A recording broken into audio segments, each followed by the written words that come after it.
ஓம் சாந்தி. எல்லோரும் சந்தோஷமாக இருக்கிறீங்களா? ஸோ சந்தோஷமாக இருக்க வேண்டியதும் மனதை அமைதியாக வச்சுக்க வேண்டியதும் எப்பவும் விட இப்போ ரொம்ப ரொம்ப முக்கியமானது. ஏன்னா உலக அழிவு நெருங்கிட்டு வருது, அல்லது ஆல்ரெடி ஸ்டார்ட் ஆயிடுச்சு அப்படின்னு கூட சொல்லலாம். உலக நிகழ்வுகள்லாம் பார்க்கும்போது நமக்கு தெரியும். நம்ம அண்டை நாடான நம்மளால் உருவாக்கி கொடுக்கப்பட்ட பங்களாதேஷ் பற்றி எரியுது, அங்கே யூகேலேயும் பற்றி எரியுது. அடுத்தது ரொம்ப நாளாகவே பாலஸ்தீன் இஸ்ரேல் போர் பயங்கரமாக வலுக்கிறத நம்ம பார்க்குறோம். ஸோ இது எல்லாத்துலேயுமே பார்த்திங்கன்னா முஸ்லீம் சகோதரர்கள் இன்வால்வ் ஆகி இருக்கிறாங்க. ஸோ காமனாக இந்த மூணுத்துக்கும் எடுத்து பார்த்தா முஸ்லீம் சகோதரர்கள் இருக்கிறாங்க. ஸோ இதில் முக்கியமான விஷயம் நம்ம பார்க்க வேண்டியது என்ன அப்படின்னா, இந்த 3 இடங்களும் இந்த இங்கிலீஷ் நியூஸ் பார்க்கும்போது அன்ரெஸ்ட் அப்படின்ற வேர்டு சொல்லுவாங்க இல்லையா. அங்கே அன்ரெஸ்ட் இருக்குது, அமைதி இல்லாமல் இருக்குது அப்படிங்கிறதுக்காக சொல்கிறாங்க. ஸோ இதற்கு அடிப்படை காரணம் என்ன அப்படிங்கிறது தெரிந்தாலே அந்த பிரச்சனையை தீர்க்க முடியாது. ஆனால் உங்கள் மனதை சாந்தப்படுத்திக்க முடியும். அங்கே இருக்கிறவங்களே சொல்கிறேன். ஏன்னா அங்கே இருக்கிறவங்க அவங்களே டென்ஷன் ஆகக்கூடாதுன்னு நம்ம சொல்கிறோம். ஆக்சுவலாக கடவுள் சொல்கிறாரு. ஆனால் அங்கே இல்லாதவங்களும் அந்த நியூஸை பார்த்து ஒரு 2 பக்கத்து விஷயமாக இருக்கும் இல்லையா, இந்த பக்கமாக அந்த பக்கமாக, அப்படி ஏதோ ஒரு முடிவெடுத்து தன்னுடைய அமைதியை கெடுத்துக்கிறாங்க மனிதர்கள். ஸோ இஸ்ரேல் பாலஸ்தீன் போர் பார்த்திங்கன்னா ஒரு சிலர் இஸ்ரேலுக்கு ஆதரவாக, ஒரு சிலர் பாலஸ்தீனுக்கு ஆதரவாக டென்ஷன் ஆகிறத பார்க்குறோம். இப்போ பங்களாதேஷை பொறுத்த வரைக்கும் அங்கே ஃபுல்லாகவே இந்துக்களும் இருக்கிறாங்க, பட்டு மைனாரிட்டியாக இருக்கிறாங்க. முஸ்லீம்ஸ் தான் மெஜாரிட்டி. அது முஸ்லீம் நாடு தான் அது இல்லையா. ஸோ அங்கே என்ன ஆகி இருக்குது அப்படின்னா, எப்படி இலங்கை அதிபரை துரத்துனாங்க இல்லையா மக்கள் புரட்சியில், அந்த மாதிரி ஷேக் ஹசீனா அப்படிங்கிற பிரைம் மினிஸ்டரை மக்கள் துரத்தி இருக்கிறாங்க எல்லோரும் சேர்ந்து. ஸோ அது எப்படி ஸ்டார்ட் ஆயிடுச்சு அப்படின்னு பார்த்தீங்கன்னா, ஒரு ரிசர்வேஷன். இப்போ உலகம் ஃபுல்லாகவே இந்த ரிசர்வேஷனுக்கு எதிராக நடக்குது. இது ஒரு முக்கியமான விஷயமாக இருக்குது இல்லையா. ஒரு ஒடுக்கப்பட்ட இனம் அந்த மாதிரி ஒரு ரிசர்வேஷன் கொடுப்பாங்க உலகம் ஃபுல்லாகவே.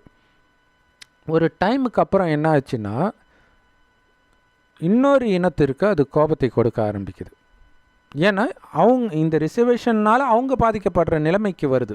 அவங்க ஏழ்மையாகும்போது என்னடா இவங்க பாட்டுக்கு வளர்ந்துட்டு போயிட்டே இருக்கிறாங்க, அப்போ ஒரு டைமுக்கு அப்புறம் அதை கட் பண்ணணும் அப்படின்னு சட்டத்தில் இல்லையா, அல்லது நடைமுறைப்படுத்த அரசியல் காரணங்கள்னால தயங்குறாங்களா தெரியல. இது மட்டுமே எல்லா நாட்டிலும் நடக்கிற பிரச்சனைக்கு முக்கியமான காரணமாக இருக்குது. ஸோ அப்படி 30% ரிசர்வேஷன் அந்த பங்களாதேஷ் உருவாகிறதுக்கு போராடினாங்க இல்லையா, அவங்க குடும்பத்துக்கு, அதாவது அவங்க பையன் இப்போ பேர குழந்தைக்கும் வந்துடுச்சு. இது என்ன சரி அவங்களுக்கு கொடுத்தா பரவாயில்ல, இதுனா தொடர்ந்து வந்துக்கிட்டே இருக்குமா, இவங்க என்ன பண்ணாங்க அப்படிங்கிற மாதிரி ஒரு பிரச்சனை. ஆக்சுவலாக இங்கே மணிப்பூர் பிரச்சனையே ரிசர்வேஷன் வச்சு தான் ஸ்டார்ட் ஆச்சு. அது பாட்டுக்கு பற்றி எரிஞ்சிட்டு இருக்குது.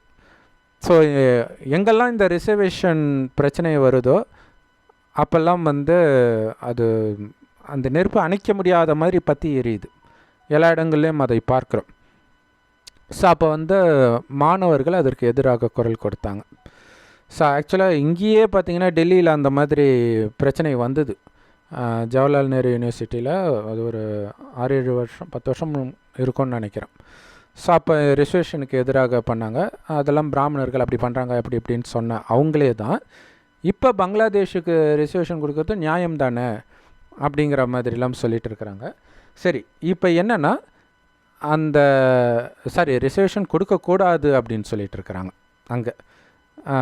ஆனால் உண்மையில் அங்கே ஸ்டார்டிங்கில் வெளி உலகத்துக்கு எப்படி தெரிஞ்சதுன்னா, மாணவர்கள் ரிசர்வேஷனை எதிர்த்து போராடுறாங்க அப்படின்னு தோணுச்சு. அதுக்கப்புறம் அது ஒரு டைமுக்கு அப்புறம் அதை கேன்சல் பண்ணாங்க. அதுக்கப்புறம் 5% வச்சாங்க. அப்பயும் பயங்கர சத்தம் கேட்டுச்சு. ஒரு டைமுக்கு அப்புறம் 9 பாயிண்ட்ஸ் கொண்ட ஒரு கருத்தை முன் வச்சாங்க. இதை நிறைவேற்றினா தான் கலகத்தை நிறுத்துவோம் அப்படின்ட்டு. ஏன்னா நிறைய பேர் இந்த கலகத்தில் வந்து கொல்லப்பட்டிருக்கிறாங்க. ஸோ கலகம்னாலே அது கண்டிப்பாக நடக்கும் இல்லையா? இவங்க கலகம் பண்ணிக்கிட்டே இருக்கும்போது போலீஸ்காரங்க பார்த்துட்டு இருக்க போகிறது இல்லை தான். ஸோ அப்போ அதில் வந்து நிறைய பேர் இறந்துருக்குறாங்க. அப்போ அதற்கு நீதி கேட்டு மறுபடியும் போராடினாங்க. ஏன்னா இவங்க வந்து ஒரு மிலிட்ரி கொண்டு மக்களை அடக்குறாங்க அப்படின்றது வந்து இன்னும் அவங்களுக்குள்ள கோபத்தை தூண்டியது. அதனால் மீண்டும் இப்படி போராட்டம் வந்துட்டு இருந்து ஒரு டைமுக்கு என்ன ஆயிடுச்சுன்னா, இவங்களுக்கு எல்லாமே சரி பண்ணாலும் கூட எங்களுக்கு இப்போ ஒன்றே ஒன்று தான் வேணும், ஷேக் ஹசீனா ரிசைன் பண்ணணும் அப்படின்னு வந்துடுச்சு. ஸோ அதை அவங்க எதிர்பார்க்கலை. மக்கள் ஃபுல்லாக, அதாவது ஒரு 3/4 மணி நேரத்துக்குள்ளே உள்ளே நெருங்கிடுவாங்க, அப்புறம் உங்களை காப்பாற்ற முடியாதுன்னு மிலிட்ரியே சொல்லிட்டாங்க. அவங்க ஃபஸ்ட்டு போக மாட்டேன் அப்படிலாம் சொல்லியிருக்காங்க. நான் எதுக்கு போகணும், ஏழ்மையாக இருந்த பங்களாதேஷை இந்த அளவுக்கு உயர்த்தியிருக்கிறேன் அப்படிலாம் சொல்லியிருக்கிறாங்க. பட் அதுக்குள்ளே அவங்கள எப்படியோ இந்தியாவுக்கு அனுப்பிச்சிட்டாங்க. அவங்க எதிர்பார்த்த மாதிரியே உள்ளே பூந்து சூறையாடுறாங்க. அதுவும் அந்த ஷேக் ஹசீனா அவங்களுடைய உள்ளாடைகள், பிரா போன்றவைகள்லாம் வச்சுட்டு இப்படி தூக்கி காட்டுறாங்க. ரொம்ப கொடூரமாக இருந்தது இல்லையா? அவங்க ஒரு தங்கத்தில் பிரா போட்டிருக்கிறாங்க, எங்கள் காசு வீணாகுதுன்னு சொன்னால் பரவாயில்ல, சாதாரண பிராவை அப்படி தூக்கி காட்டுறாங்க. ஸோ அப்போ தான் மக்கள், குறிப்பாக உலகியல் பார்வை வந்து இது மாணவர்கள் பண்ணுவாங்களா அப்படின்னு யோசிக்க ஆரம்பித்தாங்க. அப்போ இதுக்கு பின்னாடி வேறு ஏதோ ஒன்று இருக்குது. ஸோ அமெரிக்காவுடைய சதி இருக்குது இதுக்கு பின்னாடி. ஏன்னா எலெக்ஷனுக்கு முன்னாடி வந்து அமெரிக்கா வந்து எதிர்க்கட்சியையும் ஜமாத் அப்படின்ற அமைப்பினரையும் போய் சந்திக்கிறாங்க. ஸோ எப்போயுமே ஆளுங்கட்சியை தானே சந்திப்பாங்க, இது என்ன வித்தியாசமாக இருக்குது அப்படின்னாங்க. ஸோ அங்கே எந்த நாட்டிலையுமே அது ஒரு உலக அரசியல் அமைதியை வந்து கெடுக்கிற மாதிரியே பண்ணுவாங்க அப்படின்னு சொல்லுவாங்க. ஸோ அது எந்த அளவுக்கு உண்மையோ தெரியல. ஸோ அந்த மாதிரி வந்து அவங்க தூண்டி விடுறாங்க. அதன் மூலமாக இது நடந்திருக்குதே தவிர இது மாணவர்கள்ன்ற போர்வையில் இது நடக்குது அப்படின்னு சொல்கிறாங்க. அதில் வந்து ஜமாத்துன்ற இஸ்லாமிய அடிப்படைவாதி இயக்கம் தான் இதில் வந்து முழுமையாக செயல்படுது அப்படின்னு சொல்கிறாங்க. ஸோ இப்போ நிறைய பேர் அது உண்மையாக இருக்கிறதுக்கான வாய்ப்பு அதிகம் அப்படின்னு சொல்கிறாங்க. ஏன் அப்படின்னா, பங்களாதேஷ்க்கு முன்னாடி அது வந்து பாகிஸ்தானுடைய ஒரு பகுதியாக இருந்தது, வெஸ்ட் பாகிஸ்தானாக. ஸோ அது இருக்கிறது பிடிக்கலன்ட்டு போராடி இந்தியாவுடைய உதவியோடு, அப்போ இருந்த இந்திரா காந்தியோடைய உதவியோடு அதை பங்களாதேஷாக மாற்றினாங்க. ஸோ அதனால் இப்போ வரைக்குமே பங்களாதேஷுக்கும் இந்தியாவுக்கும் அவ்வளோ ஒரு நெருங்கிய நட்பு இருக்குது. ஆனால் பங்களாதேஷுன்ற அந்த இதே உருவாக்கி இருக்கக்கூடாதுன்னு ஒரு அமைப்பு அப்போத்திலிருந்தே எதிர்ப்பு தெரிவித்தது, அதுதான் ஜமாத். ஸோ அவங்க வந்து பாகிஸ்தானாகவே இருக்கணும் அப்படின்னு விரும்புகிறாங்க. அதனால தான் அவங்க இப்படி பண்ணுறாங்க அப்படின்னு சொல்கிறாங்க. ஸோ அது உண்மையாகவும் இருக்கலாம். ஸோ ப்ரோ இந்தியா ப்ரோ பாகிஸ்தான்றாங்க, அதாவது இந்தியாவுக்கு ஆதரவு, பாகிஸ்தானுக்கு ஆதரவு. இவங்களுக்கு எதிராக ஜரியா அப்படின்னு ஒரு சகோதரி, அவங்களும் பிரதமர் ஆவாங்க, மாற்றி மாற்றி ஆவாங்க. ஸோ அவங்க வந்து பாகிஸ்தானுக்கு ஆதரவாக இருப்பாங்க, சைனாவுக்கு ஆதரவாக இருக்கும் அவங்களுடைய இது அப்படின்னு சொல்லி. இப்போ அங்கே வந்து இந்தியாவுக்கு எதிரான ஒரு மனநிலை அது பொதுமக்கள் கிட்ட காணப்படுதா அல்லது அந்த இன்டர்வியூவில் அந்த கலகக்காரர்கள் மத்தியில் மட்டும் காணப்படுதான்னு நமக்கு தெரியாது இல்லையா? ஏன்னா நியூஸில் காட்டுறதை வச்சு இதுதான் உண்மையிலே நாட்டுடைய முடிவுன்னு நம்ம சொல்லிட முடியாது. ஏன்னா இன்றைக்கி நியூஸ் சேனல் எதுவுமே வந்து நியூட்ரலும் கிடையாது இல்லையா? இதுக்கு முன்னாடிலாம் பார்த்திங்கன்னா இந்த பக்கத்தையும் கேட்பாங்க, அந்த பக்கத்தையும் கேட்பாங்க. இப்போ அப்படி கிடையாது.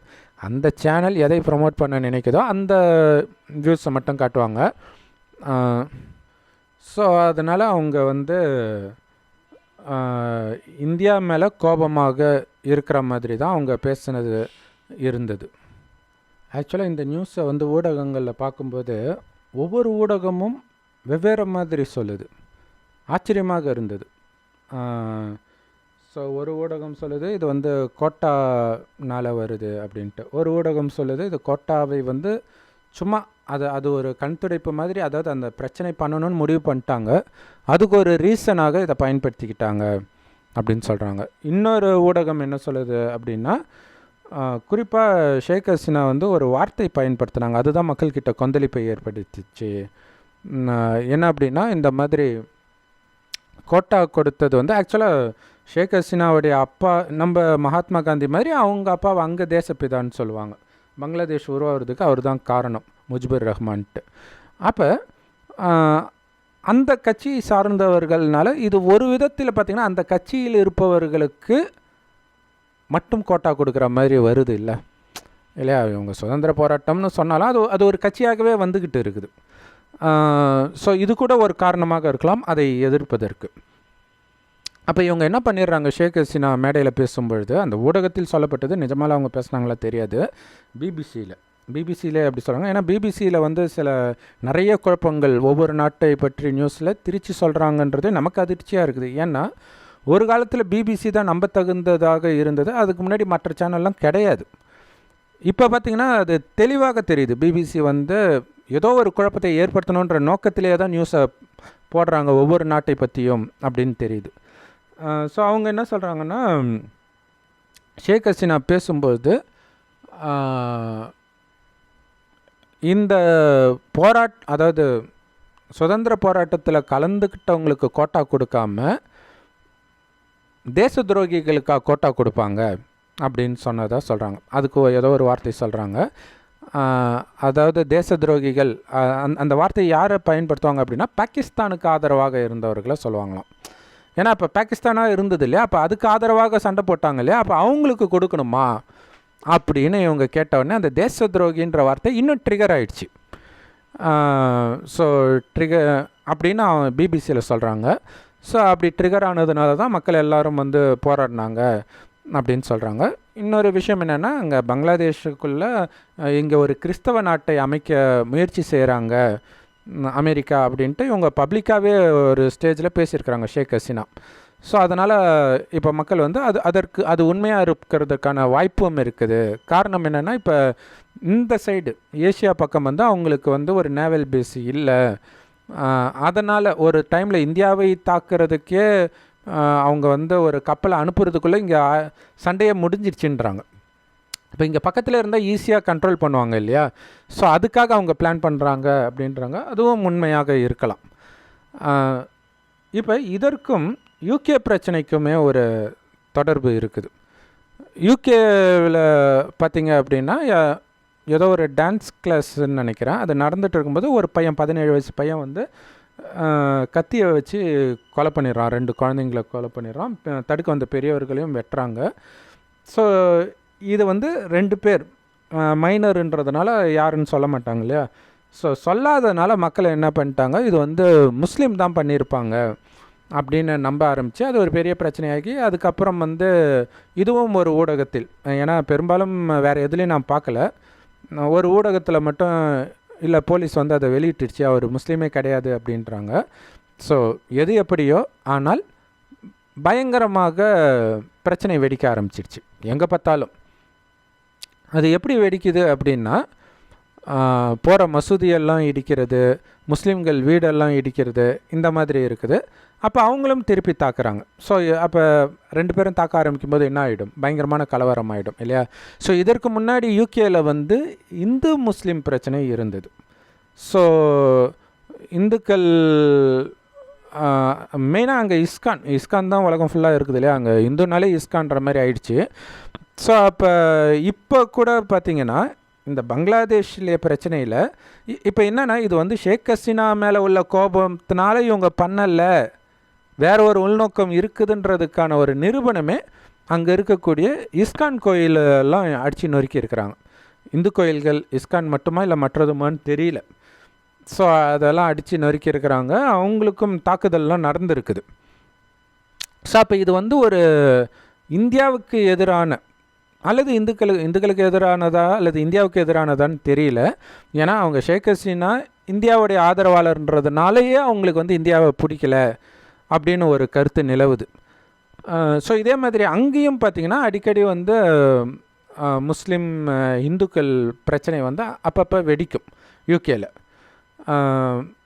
ஸோ இப்போ வந்து மற்றவர்கள், அதாவது அங்கே இருக்கக்கூடியவர்கள், நேட்டிவ் இருக்கிறாங்க இல்லையா, மண்ணின் மைந்தர்கள்னு சொல்லுவோம் இல்லையா, அவங்க வந்து முஸ்லீம்ஸை வந்து தாக்க ஆரம்பிக்கிறாங்க. ஏன் தாக்க ஆரம்பிக்கிறாங்க அப்படின்னா, அவங்க சொல்கிறாங்க இந்த சம்பவம் வந்து சும்மா ஒரு ட்ரிகர்னு வேணால் சொல்லாமே தவிர இது முக்கியமான காரணம் கிடையாது. அவங்களுக்கு ரொம்ப நாளாகவே ஏன்னா அங்கே வந்து ஷாரியா சட்டத்தையே ஏதோ ஒரு இடத்துல எடுத்துகிட்டு வந்துட்டாங்கன்றாங்க. ஸோ அந்தளவுக்கு முஸ்லீம்களுடைய வளர்ச்சி அங்கே அதிகமாகிடுச்சு. ஸோ அப்போ இது ஒரு முஸ்லீம் நாடாக மாற்றுறாங்கன்னும் பொழுது அது வந்து கிறிஸ்தவ நாடு இல்லையா? ஸோ அப்போ அவங்களுக்கு வந்து அது ஒரு கோபம் இருக்கும். அது இல்லாமல் வேலை வாய்ப்புகள்லாம் பறிப்போகுது. அது எல்லா இடத்துலையுமே சொல்கிறது இல்லையா? அதை இங்கேயே சொல்லுவாங்க, வடக்கு நாட்டுக்காரங்க இங்கே வரக்கூடாது, இங்கே இருக்கிறவங்களுக்கு வேலை இல்லை அப்படின்னு சொல்லிட்டு இருக்கிறாங்க இல்லையா? ஸோ அதே மாதிரி இது வந்து எல்லா நாட்டிலையுமே இந்த பிரச்சனை இருக்குது. ஸோ இந்த கோபத்தை எல்லாம் வெளிக்காட்ட ஆரம்பிச்சிட்டாங்க. ஸோ இதனால் அங்கே வந்து ஸ்திரமற்ற தன்மை நிற்கிது. யூகேலேயே இல்லையா, உலகத்தையே ஆண்ட யூகேலேயே இப்போ இப்படிப்பட்ட ஒரு நிலை வந்திருக்குது. சமீபமாக தான் புதிய பிரதமர் தேர்ந்தெடுக்கப்பட்டிருக்காரு. ஸோ அப்போவே வந்து உடனே அவருக்கு அது பெரிய தலைவலியாக இந்த பிரச்சனை நடந்துகிட்டு இருக்குது. ஸோ இது ரெண்டாவது பிரச்சனை. மூணாவது பிரச்சனை நம்ம வெகு நாட்களாக நடந்துகிட்டு இருக்கிற இஸ்ரேல் பாலஸ்தீன் பிரச்சனை. ஸோ அதில் குறிப்பாக வந்து அந்த ஹெஸ்புல்லா அதுதான் மெயினாக பாலஸ்தீனுக்கு ஆதரவாக அல்லது இஸ்ரேலுக்கு எதிராக சண்டை போட்டுட்டு இருக்கக்கூடிய ஒரு இயக்கம். ஈரானால் இயக்கப்படுற நிறைய தீவிரவாத இயக்கத்தில் அதுவும் ஒன்று. ஸோ அப்போ அந்த ஹெஸ்புல்லா தலைவரை ஈரான்லேயே வச்சு கொன்று இருக்கிறாங்க. ஸோ இதற்கான விளைவுகளை, பயங்கரமான விளைவுகளை சந்திக்கும் அப்படின்ட்டு ஈரான் பிரதமர் சொல்லியிருக்கிறார். ஸோ இப்போ என்னென்னா இவர் சொல்லி முடித்த உடனே பார்த்திங்கன்னா ஈரான்லேயே இருக்கக்கூடிய முக்கியமான அந்த தீவிரவாத அமைப்பு குழுவை வந்து பாம் போட்டு அதை வந்து வீடியோவே எடுத்து இஸ்ரேல் வந்து வெளியிட்டுருச்சு. இப்போ என்னென்னா இவங்க வார்த்தை விடுறதுனாலேயே இன்னும் அது அதிகமாகுது. நாங்கள் விடமாட்டோம், இதற்கு தக்க பதிலடி கொடுப்போன்னு சொல்லி வாயை மூடுறதுக்குள்ளே அவங்க வந்து தாக்குதல் நடத்திடுறாங்க. ஸோ இந்த மாதிரி விஷயங்கள் நடந்துகிட்டு இருக்குது. இது வந்து உலக போராக வெடிக்குமா அப்படின்ற ஒரு விஷயமும் இருக்குது. ஏன் அப்படின்னா ஆல்ரெடி ஈரான் தான் போரை நடத்துது, தீவிரவாத அமைப்பு மூலமாக நடத்துது, டைரெக்டாக இல்லாமல். ஆனால் டைரெக்டாக ஈரான் வந்து இஸ்ரேல் மேலே கை வச்சா நாங்கள் உள்ளே வருவோம் அப்படின்ட்டு அமெரிக்கா ஆல்ரெடி பக்கத்தில் போர்க்கப்பல் எல்லாம் வச்சு தயாராக இருக்குது. அதனால தான் மக்களுக்கு வந்து டவுட்டு. ஏன்னா இப்போ ஈரான் தக்க பதிலடி கொடுப்போன்னா நாங்கள் டைரெக்டாக உள்ளே வருவோன்ற மாதிரி அர்த்தம் வருது இல்லையா? ஸோ அப்படி வந்தால் உலக போராக மாறுறதுக்கான வாய்ப்பு அதிகம் அப்படின்னு ஒரு விஷயம் இருக்குது. ஸோ இப்போ எல்லா இடங்கள்லையுமே பார்த்திங்கன்னா இஸ்ரேல் பாலஸ்தீன் போர் வந்து அதை ஒப்பிட முடியாது. மற்ற இடங்களில் பார்த்திங்கன்னா ஒரு விதத்தில் இது இடஒதுக்கீடு, வேலைவாய்ப்பு, இந்த பிரச்சனையை வச்சு தான் வருது. முதல் ரெண்டு பிரச்சனை, பங்களாதேஷ் பிரச்சனையும் சரி, யூகேயில் நடக்கிற விஷயமும் சரி, இது ஆக்சுவலாக அமெரிக்காவிலேயே நடக்குது. அமெரிக்காவில் யூதர்களை வெறுக்கிறதுக்கு காரணமே பெரிய பதவிகளெல்லாம் அவங்க வந்துடுறாங்க அப்படிங்கிறதுக்காக தான் யூத வெறுப்பு விஷயமே அங்கே நடந்தது. அதுக்கப்புறம் தெரியும், இந்தியர்களெல்லாம் கூட ஒரு டைமில் அனுப்பிச்சிட்டாங்க திருப்பி. ஏன்னா அங்கே இருக்கிறவங்களுக்கு தான் வேலை ப்ரிஃபரன்ஸ் கொடுக்கணுன்ட்டு ட்ரம்ப் சொன்னார்.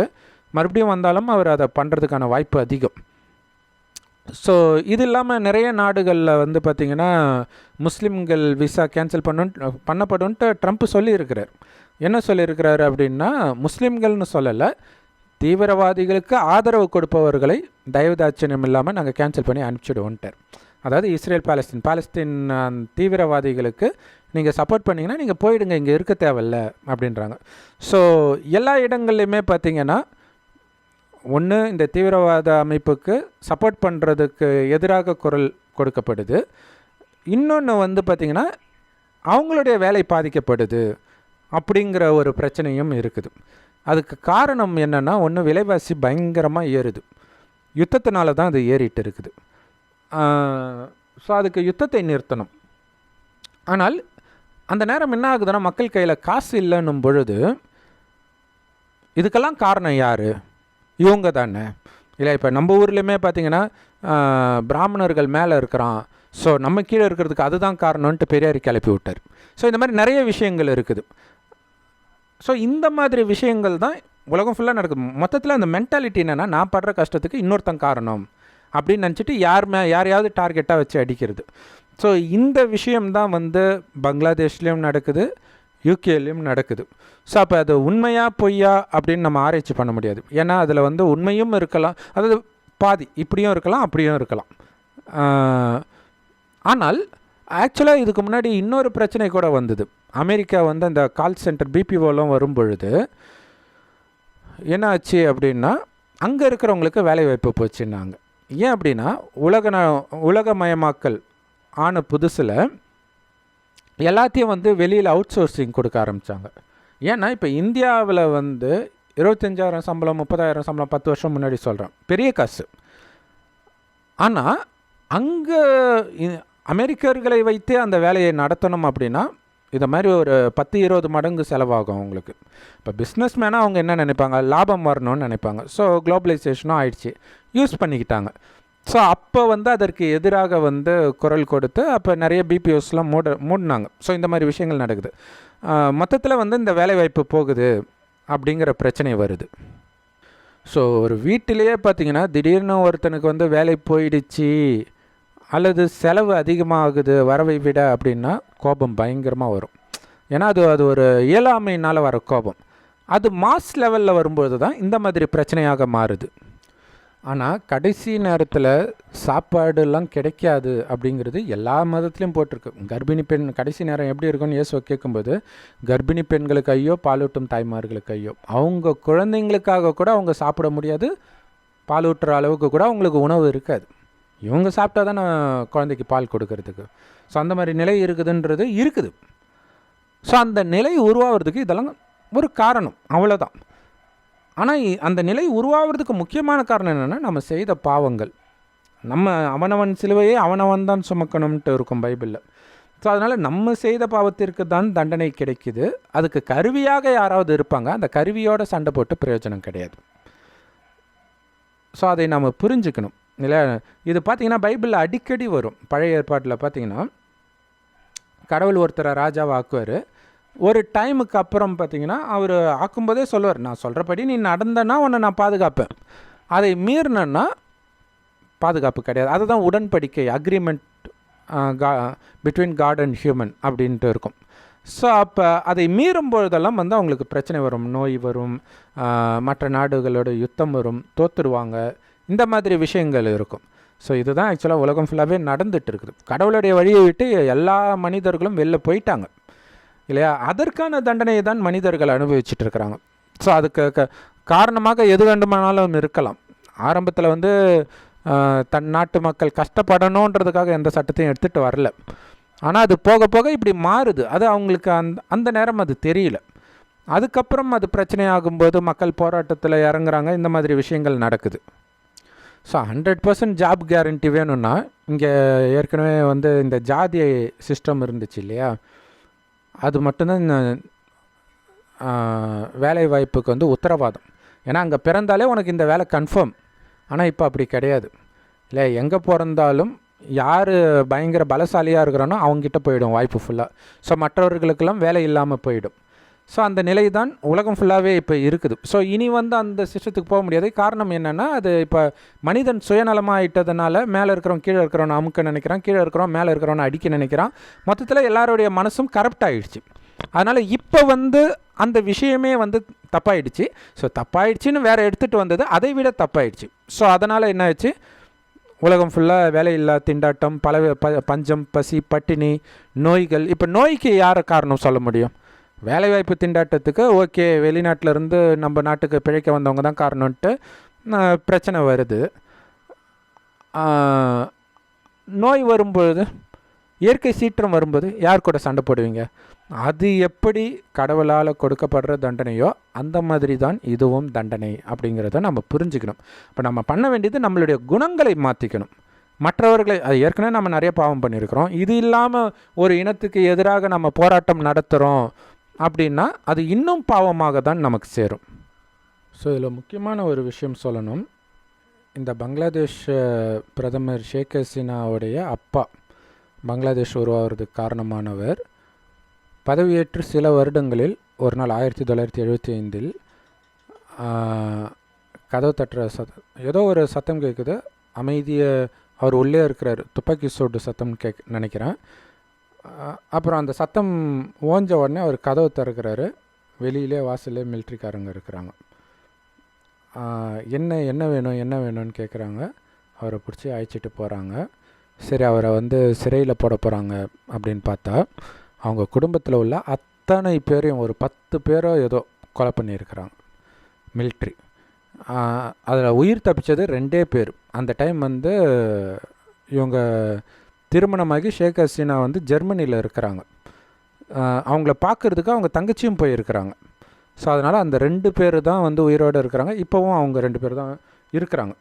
அப்போ அந்த 2 பேருமே இப்போ தப்பிச்சு இந்தியாவுக்கு வந்திருக்கிறாங்க. இந்தியாவிலேருந்து வேறு எங்கேயோ போகிறதா இருக்கிறாங்க அப்படி இருக்குது.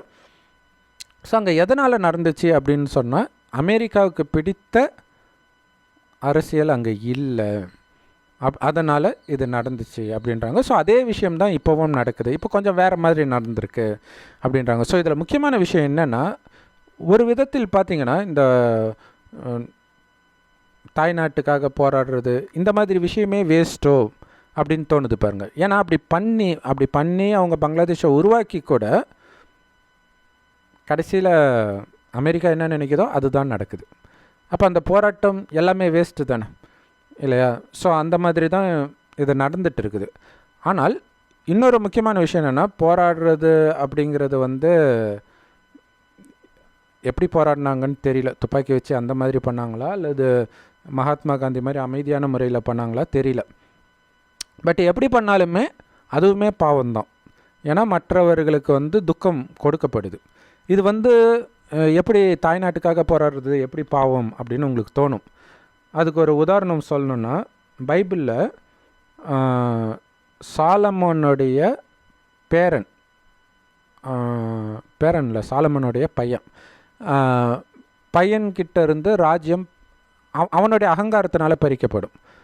மக்கள் வந்து கேட்பாங்க, உங்கள் அப்பா டார்ச்சர் பண்ணார்ப்பா, நீ நல்லா இருந்தேன்னா நாங்கள் உன்னை ஏற்றுக்கிறோம். அதெல்லாம் முடியாது, நான் அதை விட பெரிய டார்ச்சர் பண்ணுன்ட்டு மற்றவங்க அந்த மாதிரி பசங்க சொன்ன ஐடியா வச்சு அவன் பண்ணுவான்.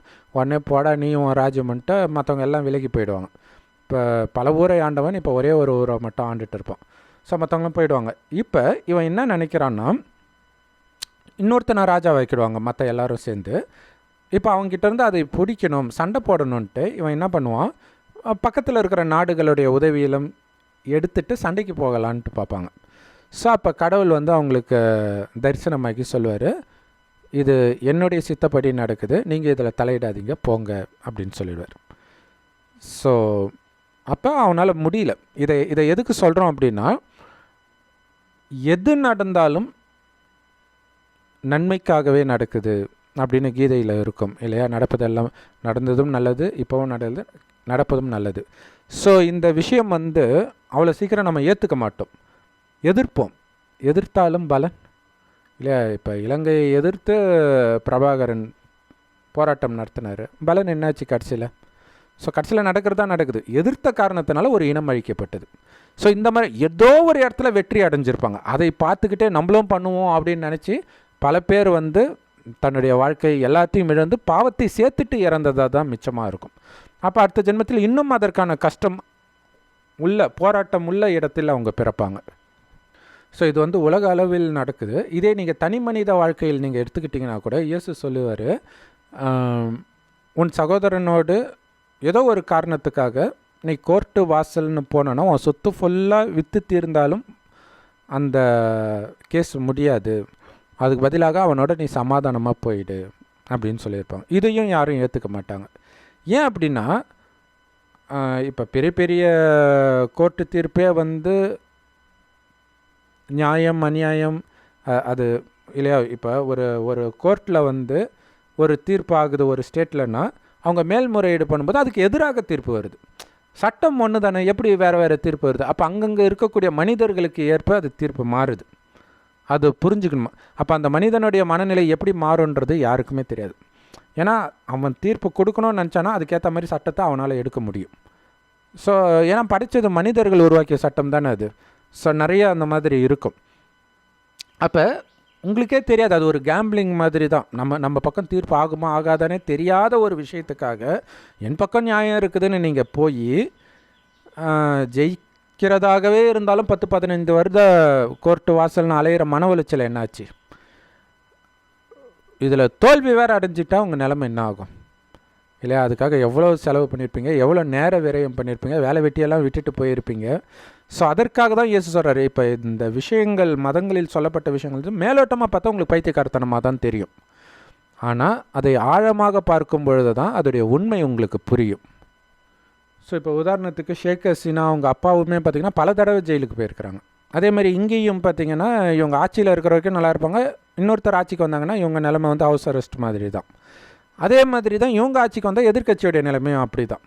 ஸோ இப்போ அவங்களுக்கு 76 வயசு ஆகிடுச்சு. ஸோ இனிமேல்ட்டு எதிர்த்து சண்டை போடுறதெல்லாம் முடியாது. எங்கள் அம்மா அவ்வளோதான், இனிமேல்ட்டு பங்களாதேஷ்குள்ளே வரமாட்டாங்க, அரசியலில் ஈடுபட மாட்டாங்கன்னு அவங்க பையன் சொல்லியிருக்கிறார். ஸோ அவங்க பண்ணுவாங்களா இல்லையா தெரியாது. ஆனால் இதே முடிவை ஆரம்பத்தில் எடுத்திருந்தால் எவ்வளோ நிம்மதியாக இருந்திருக்கும் அவங்க வாழ்க்கை இல்லையா? அது ஒரு போராட்டம் தானே. அந்த எண்ணிது அப்படின்ற அந்த உணர்வு அவங்களுடைய நிம்மதியை அழிச்சதில்லை. அது இதில் இன்னொரு கொடுமை என்னென்னா, உண்மையிலே ஏழ்மையாக இருந்த பங்களாதேஷை இன்றைக்கி இந்தியாவை விட ஜிடிபியில் அதிகமாக உயர்த்தியிருக்கிறாங்க. இப்படி முன்னேற்றிய எண்ணெய் எந்த நாட்டு மக்களுக்காக நான் இதை பண்ணணும், அந்த மக்களே துரத்துறாங்கன்றது எவ்வளோ பெரிய வலியை கொடுக்கும், யோசிச்சு பாருங்கள். எப்படி ஒரு தனி மனிதனால் தன்னுடைய சொத்தை விட்டு கொடுக்க மனசு வரலையோ, அதே தான் அரசியல்வாதிகளுக்கும் இது என்னுடைய நாடு, அது என்னுடையது அப்படின்ற ஒரு உணர்வில் தான் கடைசி வரைக்கும் போராடிட்டே இருக்கிறாங்க. அது என்னென்னா, இதுக்கு முன் ஜென்மங்களில் நம்ம ராஜாவாக இருக்கும்போது இருந்த மனநிலை இல்லை. அந்த ராஜ்யத்தை அபகரிச்சிட்டா மீண்டும் வந்து சண்டை போடுவாங்க, ஒளிஞ்சு இருந்து மற்ற நட்பு நாடுகள் கிட்டலாம் உதவி கேட்டு வந்து சண்டை போடுவாங்க. ஸோ அந்த மாதிரி விஷயங்கள் தான் இங்கேயும் நடக்குது. ஷேக் ஹசீனா வந்து பல முறை வந்து வெளிநாட்டுக்கே போயிடுவாங்க தோக்கும்பொழுது, அதுக்கப்புறம் மறுபடியும் வருவாங்க. ஒரு தடவை பார்த்திங்கன்னா வெளிநாட்டில் இருந்தே அவங்க ஜெயிச்சிருக்கிறாங்க. ஸோ அதுக்கப்புறம் வந்து ஆட்சி அமைச்சிருக்கிறாங்க. ஸோ இந்த மாதிரி விஷயங்கள் நடக்குது. பாகிஸ்தானில் சர்வசாதாரணமாக நடக்கும். பாகிஸ்தானில் பார்த்திங்கன்னா ஒவ்வொரு தடவையும் யார் வராங்களோ அவங்க முடிஞ்ச உடனே அவங்க மேலே அவ்வளோ கேஸ் போட்டுருவாங்க. அதுக்கு பயந்துட்டு அவங்க நாட்டை விட்டே ஓடி போயிடுவாங்க, அல்லது நாட்டை விட்டு அவங்க துரத்திடுவாங்க, அல்லது பப்ளிக் எக்ஸிக்யூஷன், எல்லோரும் முன்னாடியும் தூக்கு. பாருங்கள், அந்த நாட்டையே ஆண்டவங்களை தூக்கு போடுறாங்கன்னா அது எவ்வளோ பெரிய தண்டனை. இருந்தாலும் அது அந்த பதவி விட மாட்டேங்குது பாருங்கள். நிம்மதி முக்கியன்றது தெரிய மாட்டேங்குது பாருங்கள். ஸோ நாம் எல்லாமே பயங்கரமாக பாவம் செஞ்சுருக்கிறோம் கடந்த 2500 வருடமாக. அதுக்கு முன்னாடி பண்ணலை, ஏன்னா இந்த பூமி சொர்க்கமாக இருந்துச்சு முதல் 2500 வருஷம். அடுத்த 2500 வருடம் நரகமாக ஆகும்போது தான் நம்ம உடம்புன்னு நினச்சிட்டு புலன் இன்பத்தில் மயங்கி காமம் கோபம் பற்று பேராசை அகங்காரத்தில் அடிமையாகி பாவம் செஞ்சோம். அதுக்கு முன்னாடி புலன் இன்பத்துக்கு மயங்க மாட்டோம், ஏன்னா உடல்ன்ற உணர்வே இருக்காது. இந்த உடலை இயக்கக்கூடிய ஆத்மா நான்ற உணர்வில் இருக்கும், அதாவது உயிர். அது பூர்வத்தில் நட்சத்திரமாக ஜொலிக்கினால் தான் இங்கே போட்டு வைக்கிற பழக்கம் இருக்குது.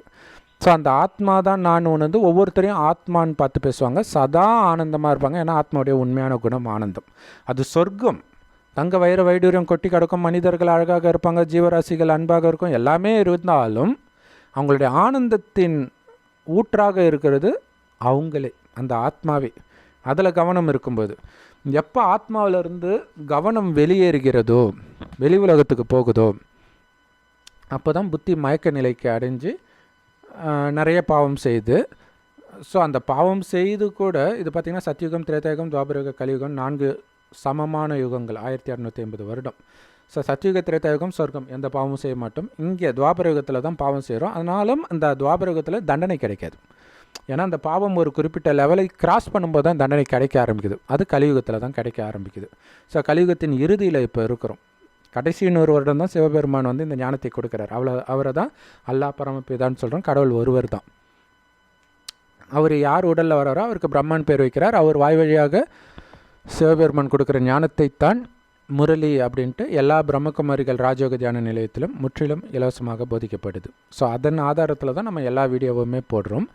ஸோ இப்போ கடவுள் சொல்கிறது என்ன அப்படின்னா, இங்கே வந்து நீங்கள் அமைதியை உருவாக்கணும்னு நினைக்கிறீங்க அப்படின்னா வாய்ப்பே கிடையாது. ஏன்னா இது ஜெயில், இது இல்லையா? இது வரைக்கும் நீங்கள் செய்த பாவத்திற்கான தண்டனையை அனுபவிக்கிற ஜெயில் இந்த கலியுகம். அதனால தான் இதை வந்து சாத்தானின் ராஜ்யம், ராவணனுடைய இலங்கை அப்படின்னு சொல்லுவோம் ஒட்டுமொத்த உலகத்தையும். ஸோ ராமாயணம் இப்போ தான் நடந்துகிட்ருக்கு, ஏற்கனவே நடந்தது கிடையாது.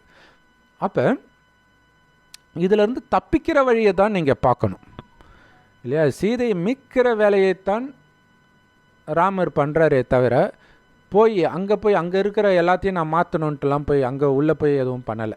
ஏன்னா அது ராவணராஜ்யம் அப்படி தான் இருக்கும். ஸோ அப்போ இங்கேருந்து மீட்கிறார். அப்போ மீட்கும்போது இந்த உலக அழிவும் நடக்குது. ஆனால் அதுக்கு முன்னாடி ஆத்மா அழியாதுன்ற ரகசியத்தை சொல்கிறார்.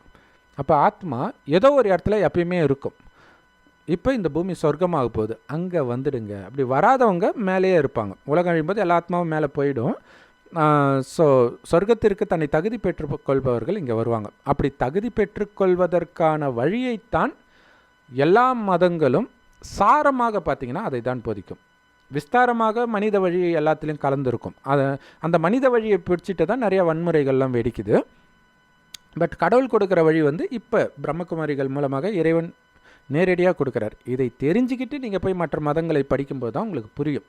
ஸோ இப்போ நாம் மற்ற ராமாயணம், குரான், பைபிள், கீதை, இதையெல்லாம் மகாபாரதம் இதெல்லாம் நம்ம பேசுகிறோம். ஸோ இப்போ தான் அதோடைய உண்மையான அர்த்தம் புரியும். இது வரைக்கும் கேட்காததுனால அது புதுசாக கேட்குறவங்களுக்கு வித்தியாசமாக தோணலாம். இப்போ இறைவன் சொல்கிறது என்னென்னா, நீங்கள் நினைக்கிற மாதிரி அமைதியாக சொர்க்கம் இருக்கும். நீங்கள் நினைக்கிற மாதிரி வேறு எந்த மதங்களும் அங்கே இருக்காது. ஒரே தர்மம், ஒரே வழி, ஒரே மொழி. இதே பாரத பூமி தான் சொர்க்கமாக இருக்கும். அங்கே ஹிந்தி தான் இருக்கும், தூய ஹிந்தி இருக்கும். ஆதி சனாதன தேவி தேவதா தர்மம். ஆதினா ஆரம்பத்தில் தோன்றிய, சனாதனன்னா அழிவற்ற தேவதைகளுடைய தர்மம். அதுதான் நரகத்தில் வரும்போது ஹிந்துன்னு சொல்லிட்டாங்க. ஆக்சுவலாக அது இந்துஸ்தானில் வசிப்பவர்கள்னு அர்த்தம் ஹிந்துன்னா. ஸோ அது தர்மத்தின் பேர் கிடையாது. ஆதி சனாதன தேவி தேவதா தர்மம் தான் ஒரிஜினலான கடவுளே உருவாக்குற தர்மம். எப்போ உருவாக்குறார்? சொர்க்கத்தில் கிடையாது, சொர்க்கத்திற்கு முன்பு. கிறிஸ்தவ மதம் உருவாவதுக்கு முன்பு தான் இயேசு ஞானத்தை கொடுக்கிறார். அதேமாரி சொர்க்கம் உருவாவதற்கு முன்பு இந்த நரகத்தின் இறுதியில் இறைவன் இந்த ஞானத்தை கொடுக்கிறார். என்ன பண்ணணும்? உங்களை ஆத்மான்னு சிவபரமாத்மாவை சதா நினைவு பண்ணிட்டு இருங்க. சுற்றி நடக்கிற எதை பற்றியும் கவலைப்படாதீங்க. உலகழிவு நிச்சயிக்கப்பட்டது. அதை உங்களால் எதுவும் பண்ண முடியாது. நீங்கள் பங்களாதேஷில் இருந்துக்கிட்டு அந்த கலவரத்தை சரி பண்ண முடியுமா அப்படின்னா முடியாது. அது ஒரு டைமுக்கு அப்புறம் கண்டிப்பாக உலகழிவு நடந்தே தீரும் எங்கேயுமே. ஸோ அதனால் நாம் நம்மை பாதுகாத்துக்கலாம். அப்போ நமக்கு அழிவு கிடையாதா? கிடையாது. ஏன்னா நம்ம ஆத்மா, உடம்பு கிடையாது. உடம்புக்கு அழிவு வரும். ஆனால் இப்போ அணுகுண்டெல்லாம் போட்டால் எல்லாருமே இறக்க தான் போகிறாங்க. இந்தியாவில் அது நடக்காதுன்னு கடவுள் சொல்கிறார்.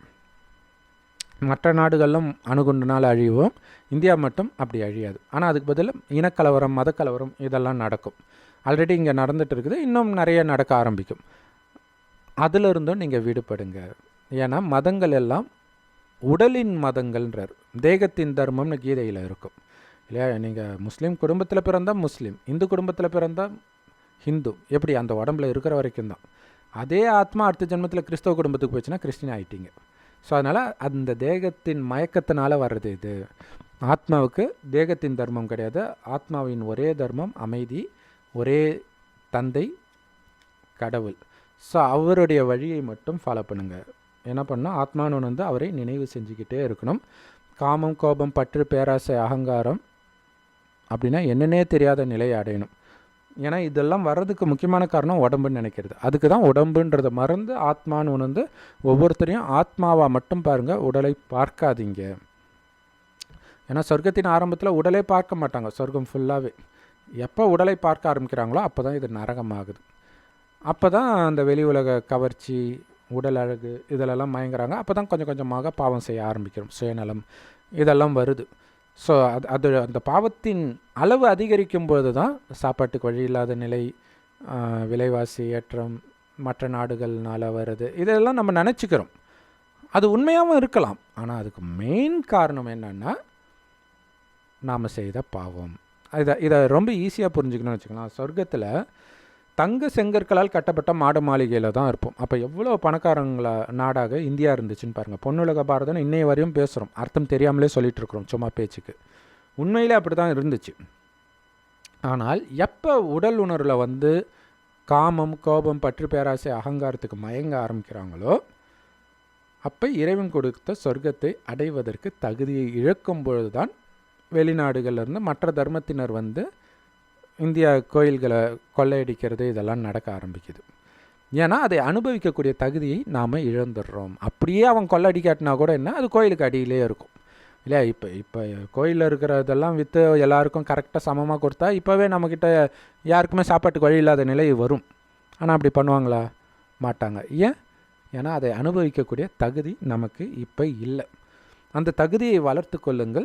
துக்கமில்லாத உலகத்தையே உங்களுக்கு கொடுக்குறேன். இன்னும் கொஞ்ச நேரம் தான், பரலோக ராஜ்யம் சமீபத்தில் இருக்கிறதுன்னு இயேசு 2000 வருஷம் முன்னாடி சொன்னார். நான் ஏற்கனவே சொன்ன மாதிரி அது எதுவுமே அப்போ நடந்த விஷயம் இல்லை, இப்போ நடந்துட்டு இருக்கிற விஷயம். இப்போ வரப்போகுது சொர்க்கம். இதை புரிஞ்சுக்கோங்க. சொர்க்கமே கிடைக்க போகுது. நீங்கள் பண்ண வேண்டியதெல்லாம் இங்கே இருக்கிற யாருக்கும் எனக்கும் சம்மந்தம் கிடையாது. கடவுள் மட்டும்தான் எனக்கு அப்பா அம்மா எல்லாமே. எனக்கு உடம்பே கிடையாதுன்னு போது உடலின் உறவுகள் எப்படி என் உறவுகளாக இருக்க முடியும்? எல்லாரும் ஆத்மா, அதனால் கடவுளுடைய குழந்தை தான் எல்லா ஆத்மாவும், அதனால் அவங்க எனக்கு சகோதரர்கள். அதனால தான் முஸ்லீம்கள் பாய் பாயின்னு சொல்கிறது. பெண்களையும் சேர்த்து பாயின்னு தான் சொல்லணும். ஏன்னா ஆத்மாவைத்தான் சகோதரன் சொல்கிறது, உடம்பு கிடையாது. உடம்பு தான் ஆண் பெண். அப்போ இதை புரிஞ்சுக்கிட்டு அந்த ஆத்மா மேலே கருணை வைங்க, இந்த ஞானத்தை கொடுங்க. அந்த ஆத்மாவுக்கு இந்த ஞானம் புரியலன்னா புரிஞ்சிக்கக்கூடிய சக்தியை கொடுங்க. உங்கள் கருணை அவங்களுக்கு கொஞ்சம் கொஞ்சமாக வேலை செஞ்சு, ஏன்னா அவங்க செஞ்ச பாவம் இதை கேட்க விடாது, அதுவும் இருக்குது. ஸோ அந்த பாவத்துக்கான தண்டனையெல்லாம் அனுபவித்த பிறகு இந்த ஞானம் அவங்களுக்கு கொஞ்சம் கொஞ்சமாக புரிய ஆரம்பிக்கும். உலகம் மோசமாக மாறும்போது இப்போ கேட்ட ஞானம் அப்போ அவங்களுக்கு ஞாபகம் வரும். ஏன்னா உலக அழிவின் போது இறைவனை நினைத்தால் மட்டுமே மேலே போக முடியும். இல்லாட்டினா தனியாக பேயாக சுற்றுறோம், யாருமே இல்லைன்னா எப்படி இருக்கும் யோசிச்சுப்பாங்க. நீங்கள் பேயாவே சுற்றினாலும் பயமாக தான் இருக்கும். ஏன்னா இதே ஆத்மா தானே, அதில் தான் அந்த மனம் புத்தி இருக்குது. பேயானா வேறு மாதிரிலாம் சிந்திக்க மாட்டீங்க. இப்போ இருக்கக்கூடிய விகார குணங்கள் அதிகமாகும், அவ்வளோதான். ஏன்னா உங்களை யாரும் பார்க்கலையே. இன்விசிபிள் மேன் ஆகிட்டிங்கன்னா கேட்கணுமா என்னென்ன பாவம் பண்ணுவீங்க? ஸோ அந்த பாவம் செய்கிறதுனாலே நிறைய தண்டனை கிடைக்கும். ஸோ இதை புரிஞ்சுக்கிட்டு இப்போவே ஆத்மானு உணருங்க, பரமாத்மா நினைவில் இருங்க. எந்த காரணத்தை கொண்டும் காமம் கோபம் பற்று பேராசை அகங்காரம் இருக்கவே கூடாது. யார்கிட்டையும் மனைவி கிட்ட காமத்தை வச்சுக்கலாம், குழந்தைகிட்ட கோபத்தை காட்டலாம் கிடையாது. யாருமே கொலை பண்ணுறது யாரை பண்ணாலும் பாவம் தானே, அதே மாதிரி தான் இதுவும்.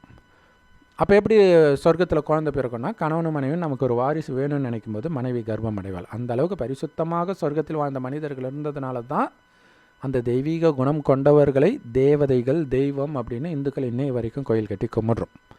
ஆனால் அப்படி தெய்வங்களாக இருந்ததே நீங்கள் தான். மீண்டும் அந்த மாதிரி ஆகுங்கன்னு கடவுள் சொல்கிறார். சொல்கிறது யார்? சத்தியமே வடிவான கடவுள், சத்தியம் சிவம் சுந்தரம்னு சொல்கிறோம். அவர் சொல்கிறது மட்டும்தான் சத்தியம் அப்படின்னு அர்த்தம், மற்றது எல்லாமே பொய்ன்னு தான் அர்த்தம். மற்ற எல்லாமே மனித வழிகள் தான். இப்போ கடவுள் சொல்கிற வழிப்படி நடக்கிறதுக்கு தான் தைரியம் வேணும். சுற்றி வெட்டு குத்து துப்பாக்கி அது இதுன்ட்டு போயிட்டு இருக்கும்போது அமைதியாக இருக்கிறது. உங்கள் குடும்பத்தினரையே கொன்னாலும் நீங்கள் அமைதியாக இருக்கிறது எவ்வளோ தைரியம் வேணும்? முடியுமா? அந்த ஒரு செகண்டில் கோபம் வந்துடுது இல்லை? அப்படி தானே வெடிக்குது. யூகே பிரச்சனையாக இருக்கட்டும், பங்களாதேஷ் பிரச்சனையாக இருக்கட்டும், பாலஸ்தீன் போராகட்டும், எல்லாமே டக்கு டக்குன்னு அந்த ட்ரிகர் ஆகிட்டே இருக்கிறாங்க. ட்ரிகர் ஆக்கட்டும், நீங்கள் அமைதியாக இருக்கணும். அவங்க சாத்தான் குழந்தைங்க அப்படி தான் பண்ணுவாங்க. நீங்கள் கடவுளோட குழந்தை அமைதியாக தான் இருக்கணும். அப்போ மற்றவர்கள் என்னுடையவர்கள் நினைக்கும் போது தான் பிரச்சனை. கடவுள் சொல்கிறார், யாருமே உன்னுடையவன் கிடையாது என்னை தவிர. அப்படி இறைவனை நினைத்தால் மட்டும்தான் நீங்கள் உண்மையில் இறைவனுடையவர். அப்போ தான் உங்களுக்கு நான் பாதுகாப்பு கொடுக்கிறேன்னு அவர் கேரண்டி கொடுக்குறார். உலக அழிவின் பொழுதும் ஒரு பாதுகாப்பு குடைநிழலாக நான் இருக்கிறேன், என் நினைவில் மட்டும் நீங்கள் இருந்தீங்கன்னா. கோடீஸ்வரனுக்கு கூட பச்சை தண்ணி கிடைக்காத பொழுது உங்களுக்கு தேவையான உணவு ஒரு 2 சப்பாத்தியாவது நான் கொடுக்குறேன் அப்படின்னு கடவுள் கேரண்டி கொடுக்குறார். ஸோ அப்போ இறைவனுடைய அந்த அளவுக்கு கேரண்டி கொடுக்குறாருன்னா அதன்படி நீங்கள் நடக்கணும். என்ன பண்ணணும்? அமைதியாக இருக்கணும். எது நடந்தாலும் சாட்சியாக பாருங்கள். எல்லாமே நன்மைக்கு தான் நடக்குது. யாருமே என்னுடையவர்கள் இல்லைன்னா உங்களுக்கு ஏன் கோபம் வரப்போகுது? உங்களை ஒரு மதத்தினராக புரிஞ்சிக்கும் பொழுது அந்த மதத்தை எதிராக இன்னொருத்தர் ஏதோ பேசினா கோபம் வருது. அந்த மதத்தை சார்ந்த ஒருத்தரை யாரோ கொலை பண்ணிட்டா உங்களுக்கு கோபம் வருது. அதுதான் பிரச்சனை. ஸோ அதுக்கு தான் கடவுள் சொல்கிறார். நம்ம குரான் கிளாஸ் எடுக்கும்போது உன்னை நீயே சாகடிச்சிக்கோ அப்படின்னு. இதுதான் கடவுளுடைய விருப்பம்னு இருக்குது. அதோடைய அர்த்தம் இது தான் இல்லையா? இதுக்கு முன்னாடி நான் இன்னாருடைய மகன், இன்னாருடைய கணவன், இன்னாருடைய மனைவி, இன்னாருடைய குழந்தைன்ட்டு ஒரு உறவு இருந்துச்சு இல்லையா? இறந்துட்டா அந்த உறவு கிடையாது இல்லையா? அப்போ அந்த உறவுகளை நீ மறந்துட்டா இறந்துட்டேன்னு அர்த்தம். போய் தற்கொலை பண்ணிக்கிறதுன்னு அர்த்தம் கிடையாது. ஸோ அப்போ புத்தினால் அதுதான் மர்ஜீவா வாழ்க்கை, உயிரோடு இருந்துக்கிட்டே இறந்தபடி வாழ்வது. இந்த உலகத்துக்கும் எனக்கும் சம்மந்தம் இல்லை, என்னுடைய உலகம் சொர்க்கம். அதுக்கு நான் என்னை தகுதிப்படுத்திக்கிறேன். அப்போ அதில் எந்த அளவுக்கு நாராயணன் பதவி அதுதான் இருக்குல்ல மிக உயர்ந்த ராஜ பதவி.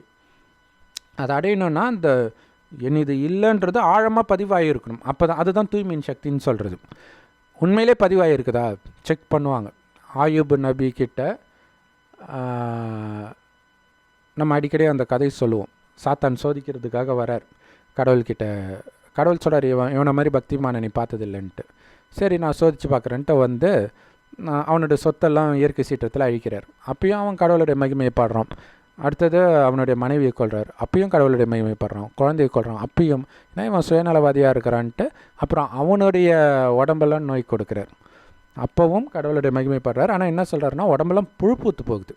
அப்போ என் வாயை மட்டும் எதுவும் பண்ணாத, உன்னுடைய மகிமை பாடாமல் இருக்க முடியாது அப்படின்னு சொல்கிறதா இருக்கும். இதோடைய அர்த்தம் என்னென்னா, என்னுடையதுன்னு எந்த உணர்வும் இருக்கக்கூடாதுன்னு தான். இது குரானில் இருக்குது, பைபிளில் இருக்குது. இந்த ரகசியம் எல்லா முஸ்லீம்களுக்கும் தெரிந்தால் பாலஸ்தீன் போர் நடக்குமா? யோசிச்சு பாருங்கள். இதுலேயும் யூதர்கள் புஸ்தகத்துலேயும் இருக்குது. ஆனால் இது தெரியாததுனால மனித வழி, ஆயுதம், புஜபலம் அதை எடுக்கிறாங்க. கடவுள் ஆத்ம பலத்தை நிரப்புறார். கடவுள் சண்டை போட சொல்கிறது இது அதெல்லாம் மனித வழி வேதங்களில் இருக்கிறது. அப்படி சண்டை போட சொன்னால் ஏன் இந்த கதை வருது? யோசிச்சு பாருங்கள். ஒரு கணத்தில் இருந்தால் மறு கணத்தை காட்டுன்னு ஏன் சொல்கிறார்? யோசிச்சு பாருங்கள். ஆனால் கடவுளுடைய வழி ஒரு ஒரு ஒரு தைரியம் வேணும் பயங்கரமாக. ஏன்னா இந்த படகு ஆடுற மாதிரியே இருக்கும், ஆனால் மூழ்காது. மற்றது ஸ்டெடியாக போகிற மாதிரியே இருக்கும், ஆனால் மூழ்கிடும். அதுக்கு உதாரணம் என்ன அப்படின்னா, இந்திரா காந்தியை நம்பியே சில நாடுகள் இருந்தது. பங்களாதேஷாக இருக்கட்டும், ஸ்ரீலங்காவாக இருக்கட்டும், இந்த மாதிரி விஷயங்கள்லாம் இருந்தது. இந்திரா காந்தியே இறந்துட்டாங்களே அப்புறம். ஸோ அதுதான் சொல்கிறது, ஒரு மனிதனை நம்பி நீங்கள் ஒரு விஷயம் பண்ணிங்கன்னா அதுக்கப்புறம் அவங்க இருக்க மாட்டாங்க. அப்போ என்ன பண்ணுவீங்க? ஸோ நேதாஜி சுபாஷ் சந்திர போஸ் ஒரு பெரிய இயக்கத்தையே உருவாக்குறார், அவரே காணும் அதுக்கப்புறம். ஸோ அதுதான், மனிதர்கள் பின்னாடி போகாமல் கடவுளை மட்டும் கெட்டியாக பிடிங்க இல்லையா? இந்த உலகத்தை எப்படி ஆக்குறதுன்றதெல்லாம் நீங்கள் என்ன கடவுளா? உலகத்தையே நீங்கள் நினச்ச மாதிரி மாற்றுறதுக்கு அப்படி நீங்கள் மாற்றணும்னு நினச்சா அது எப்படி இருக்குன்னா, பிள்ளையாரை பிடிக்க போய் குரங்கான மாதிரி கதையாக தான் இருக்கும் இல்லையா? உலகம் ஃபுல்லாக இப்போ அப்படி தானே ஆகிருக்குது. இல்லை சுதந்திரம் அடையிறதுக்கு முன்னாடி இருந்ததை விட இப்போ சூப்பராக ஆகிடுச்சி, அமைதியாக ஆகிட்டோம் அப்படின்னு எந்தாவது ஒரு நாடு காட்ட முடியுமா? அப்போ இருந்ததை விட இப்போ எங்களுக்கு நல்ல விலைவாசியெல்லாம் குறைஞ்சிடுச்சு, நல்லா எல்லாம் அதிகமாக கிடைக்கிது சொல்ல முடியுமா? எங்கே பார்த்தாலும் பற்றாக்குறை. அமெரிக்கா போன்ற நாடுகளே உள்நாட்டு கலவரத்தில் இறங்குறதுக்கு வாய்ப்பு அதிகம் இல்லையா? ஏழ்மை அந்த அளவுக்கு தலைவிரிச்சாடுது உலகம் முழுவதும், விலைவாசி ஏறிக்கிட்டே இருக்குது. ஸோ அதுக்கு யுத்தம் இதெல்லாம் ஒரு காரணமாக இருந்தாலும், நாம் பாதிக்கப்படுறதுக்கு நாம் செய்த பாவம் மட்டும்தான் காரணமே தவிர அரசியலோ அல்லது மற்றவர்களோ நம்ம வீட்டில் இருக்கிறவங்களோ கிடையாது. திடீர்னு உங்களை சொத்தை பிடுங்கி நடுத்தெருவில் நிறுத்தினா கூட நீங்கள் கடந்த காலத்தில் கடந்த ஜென்மங்களில் செய்த பாவம் தான் காரணம். கடந்த ஜென்மத்துக்கே போதில்லை, இப்போயே நம்ம பண்ணியிருப்போம்ல, நமக்கு தெரியும்ல. அதை புரிஞ்சுக்கிட்டு நீங்கள் அமைதியாக இருங்க, அவ்வளோதான். உதாரணத்துக்கு தாவீது மகாராஜா உடைய ராஜ்யம் அவனுடைய மகனாலே பறிக்கப்படுது. மகன் கொலை பண்ணிவிடுவானு பயந்துட்டு அவர் போகிறார். அவர் கொஞ்சம் ஒரு 100 பேர்கிட்ட கூட்டிட்டு தான் போகிறார். அப்போ போகும்போது ஒருத்தன் அந்த ராஜா முன்னாடியே காரி துப்புறான், ஒரு வயதானவர். அதுக்கு முன்னாடி இருந்த ராஜாவுடைய சொத்தை தானே நீ அபகரிச்ச, அவனை கொலை பண்ண இல்லை அப்படின்ட்டு. ஆக்சுவலாக தாவீது கொலை பண்ணவே இல்லை, வேற ஒருத்தன் தான் பண்ணியிருப்பான். இருந்தாலும் மக்கள்கிட்ட அப்படி ரீச் ஆகுது. அப்போ துப்பும்போது தாவீது பக்கத்தில் இருக்கிறவனுக்கு கோபம் வருது. உடனே வாள் எடுக்கிறான் அவனை கொலை பண்ணுறதுக்கு. உடனே தாவீது சொல்கிறார், இல்லை வாழை அவன் உரையில் போடு, ஏன்னா அவன் இப்படி திட்டணுன்றது கடவுளுடைய சித்தமாக இருக்குது. என் மகனே எனக்கு எதிராக திரும்பும்பொழுது அவனை நாம் என்ன பண்ண முடியும்? ஸோ இது இல்லாமல் தாவீது சில பாவம் பண்ணியிருக்கிறான் இல்லை, அந்த பாவத்திற்கான தண்டனை இது அப்படின்னு ஏற்றுக்கிறேன்ட்டு போகிறார். ஸோ நம்ம செய்த பாவத்திற்கான தண்டனை தான் நமக்கு கிடைக்கும். பாவத்திலேருந்து விலகிட்டிங்கன்னு வச்சுக்கோங்களேன், தானாகவே உங்களை தேடி உணவு வரும், உங்களை தேடி உங்களுக்கான உடை வரும், எல்லாமே வரும். இதுக்கு உதாரணமாக கடவுள் சொல்கிறது என்ன அப்படின்னா, சொர்க்கத்தில் நம்ம ஏற்கனவே சொன்ன மாதிரி அது இல்லற மார்க்கம், வேறு எந்த மதமும் கிடையாது. அதுக்கு அடுத்து தான் மற்ற மதங்கள் வருது, சன்னியாச மார்க்கமும் வருது. துறவிகள், சங்கராச்சாரியர் இது சொல்கிறாங்களே, நிறைய பேர் அது இந்துசம் நினச்சிக்கிறாங்க. அது இந்துசம் கிடையாது, அது தனி. இந்து மதம் இல்லற மார்க்கம். துறவர மார்க்கன்றது மனைவி விட்டுட்டு தனியாக போகிற மார்க்கம், அதுக்கும் இந்து மதத்துக்கும் சம்மந்தம் கிடையாது. ஸோ அப்படி ஒரு மார்க்கம் வருது. ஆனால் ஆரம்பத்தில் அவங்க தூய்மையாக இருப்பாங்க.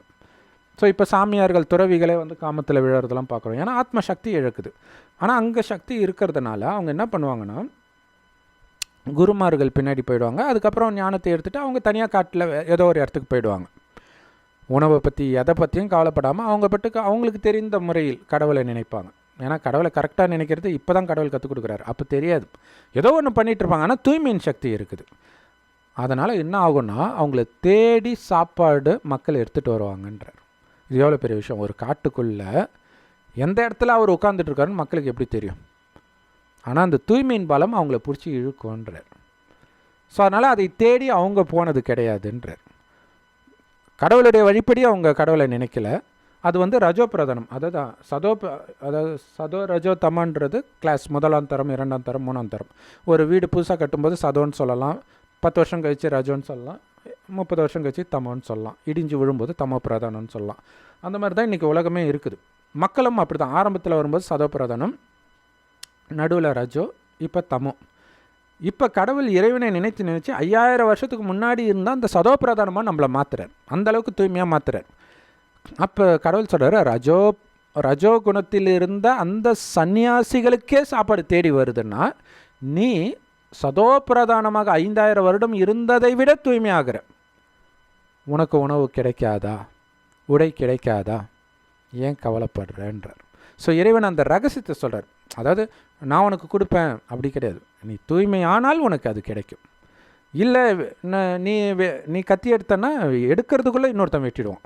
ஸோ அதை தானே மதங்கள் போதிக்குது இல்லையா, சண்டை போடு அப்படின்ட்டு. அப்போ நீ அடிச்சனா அவன் கம்முன்னு இருப்பானா? ஸோ அப்போ சண்டை போடுறத கடவுள் போதிச்சிருப்பாரா? யோசிக்கணும். இன்னொரு விஷயம் என்னென்னா, இப்போ உதாரணத்துக்கு யூகேயில் வந்து ஒரு முஸ்லீம் சகோதரரை வந்து கோபத்தினால அவங்க தாக்குறாங்க அல்லது கொலையே பண்ணுறாங்கன்னு வச்சுக்கோங்களாம். தேகத்தை பார்த்து மயங்கி பண்ணுறாங்க. அது முன் ஜென்மத்தில் அவங்களுடைய சொந்த அம்மாவாக இருக்கலாம், குழந்தையாக இருக்கலாம், தெரியாது. ஏன்னா தண்டனை அப்படி தான் கொடுக்கப்படும். அதுக்கப்புறம் கடைசியில் கடவுள் காட்சி காட்டும்போது தான், என் குழந்தையே நான் கொலை பண்ணனா, நான் எவ்வளோ பெரிய பைத்தியக்காரன், அந்த உடலின் தர்மத்திலும் மயங்கி இப்படி நடந்துக்கிட்டேனே அப்படின்ட்டு கஷ்டப்படுவாங்க. நமக்கு தெரியாது.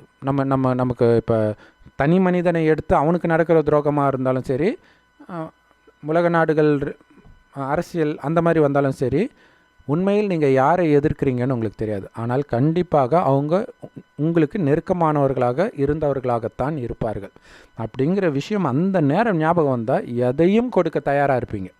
ஏன்னா கடைசியில் கடவுள் காட்சி காட்டும்போது, ஐயோ என் அம்மாவையா நான் சொத்துக்காக கொலை பண்ணேன், என் குழந்தையே தான் நான் கொலை பண்ணேன்னா, அல்லது சொத்தை அபகரித்து துரத்தனா அப்படின்னு துடிப்பீங்க. அதுதான் மிகப்பெரிய தண்டனை. ஸோ இதை புரிஞ்சுக்கணும். அதுக்கு தான் ஆத்மான்ற உணர்வில் இருந்தால் புத்தி வேலை செய்யும், உடல்ன்ற உணர்வில் இருந்தால் புத்தி மயங்கிடும். ஸோ அது இல்லாமல் கடவுள் சொல்லியிருக்கா, என் நினைவில் இருந்தால் உன் பாதுகாப்புக்கு நான் கேரண்டி. அதை விட்டுட்டு நான் கூட்டமாக போகிறேன் அப்படின்னா கடைசியில் நீங்கள் ஜெயிலில் பிடிச்சி போடும்போது தனியாக தானே மாட்ட போகிறீங்க. தப்பு பண்ணும்போது எல்லோரும் சேர்ந்து பண்ணுவீங்க, ஆனால் தனித்தனியாக அரெஸ்ட் பண்ணி நடக்குது இல்லையா. ஸோ அதையெல்லாம் புரிஞ்சுக்கோங்க. அமைதி தான் ஜெயிக்கும் எப்போவுமே இல்லையா. இந்தியா ஆதரவு கொடுத்துச்சுன்ட்டு முஜிபுர் ரஹ்மான் பங்களாதேஷ் போராட்டத்துக்கு பண்ணார். ஆனால் திடீர்னு வந்து அடுத்த நாளே மிலிட்ரி வந்து அவங்கள கொலை பண்ணும் பொழுது யார் காப்பாற்ற முடியும்? ஸோ இதை புரிஞ்சுக்கணும் நாம் இல்லையா. எதன் மீது பற்று வச்சாலும் உங்களை அறியாமல் பாவம் தான் செய்வீங்க.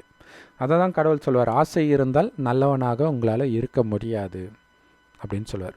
ஸோ எதன் மீதும் ஆசை இல்லாமல் இறைவனோடு மட்டும் ஆசை பற்று எல்லாம் அவரோட மட்டும் இருக்கணும்.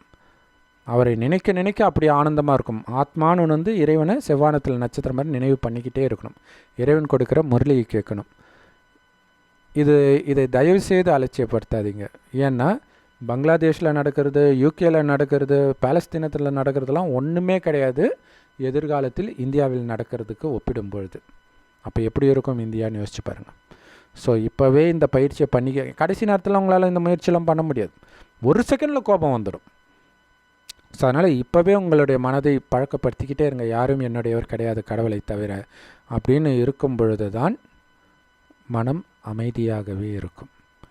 இல்லாட்டினா தண்டனையும் கிடைக்கும், பல ஜென்மத்துக்கான தண்டனை அது. அதை புரிஞ்சுக்கணும். நீங்கள் ஒரு வார்த்தை தான் விடுவீங்க, அதுக்கு கொலையே கூட நடக்கும் இல்லை. இப்போ ஷேக் ஹசீனா ஒரு வார்த்தையை ஒரு அகங்காரமாக பயன்படுத்தினாங்க அப்படின்னா தேச துரோகிகளுக்கு கொடுக்குறதா அப்படின்னு சொல்லிட்டாங்க. ஸோ அந்த மாதிரி வார்த்தைகளை வந்து நிறைய அரசியல்வாதிகள் பயன்படுத்த தான் செய்கிறாங்க. ஆனால் அது இப்போ அவங்களுக்கு எதிராக மாறுது பாருங்கள். அதே மாதிரி தான் நம்ம குடும்பத்திலே இருந்தாலும் ஒரு வார்த்தை உங்களுடைய வாழ்க்கையை கூட பிரிச்சிடும். ஸோ ரொம்ப பார்த்து பேசணும். ஏன்னா கலியுகத்தின் இறுதியில் இருக்கணும். நீங்கள் ராமாயணம் பார்த்தீங்கன்னா அதில் ராமர் பேசுகிறது எல்லாமே நல்லாயிருக்கும். அதிலும் குறிப்பாக சீதை பேசுகிறத பாருங்களாம், அவ்வளோ தன்மையாக இருக்கும். ஸோ அந்த மாதிரி விஷயங்களை நீங்கள் பார்த்து அந்த மாதிரி பேசுகிறத நம்ம பழக்கிக்கணும், இயல்பானதாக மாற்றணும். சினிமாலாம் பார்த்திங்கன்னா உங்களை அறியாமல் அசுர குணம் தான் வரும். இன்றைக்கி இந்த மாதிரி உலகமெல்லாம் மோசமாக ஆனதுக்கு சினிமா ஒரு முக்கியமான காரணம். ஸோ தயவுசெய்து அந்த சாத்தானை பார்க்காதீங்க. ஓம் சாந்தி. தேங்க்ஸ் ஃபார் வாட்சிங். ஸோ எல்லா சகோதர சகோதரிகளுக்கும் இதை குறைஞ்சபட்சம் ஷேராவது பண்ணி அவங்கள காப்பாற்றுறதுக்கான 1% முயற்சியாவது பண்ண வேண்டியது நம்ம எல்லோருடைய கடமை. அதை அவங்க ஏற்றுக்கிறாங்களா உதாசீனப்படுத்துகிறாங்களான்றது அவங்களுடைய அதிர்ஷ்டம். ஆனால் கொடுக்க வேண்டியது நம்மளுடைய கடமை. ஓம் சாந்தி.